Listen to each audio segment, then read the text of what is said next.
बिस्मिल्लाहिर्रहमानिर्रहीम, अस्सलाम वालेकुम all of you and welcome back to the channel.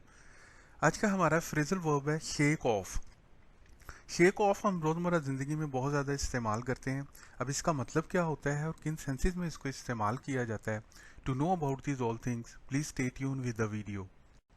देखिए, शेक ऑफ का मतलब होता है get rid of what is unpleasant, undesirable और unwanted.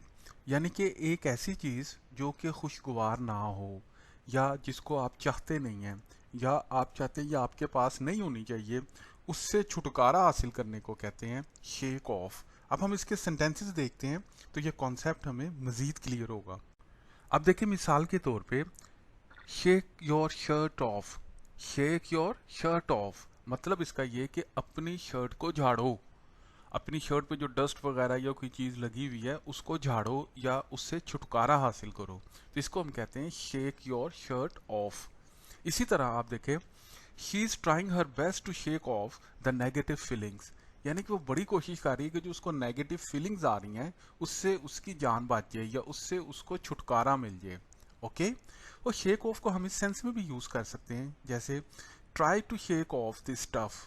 Try to shake off this tough मिसाल के तौर पे आपके घर में कुछ आइटम्स ऐसी पड़ी हैं जो कि यूजलेस हैं या ओल्ड फैशन हैं या वो उसका इस्तेमाल के काबिल ही नहीं रही, तो आप कहते हैं यार इससे छुटकारा हासिल करो, तो आप कह सकते हैं try to shake off this tough, यार इस चीज़ से छुटकारा हासिल करो।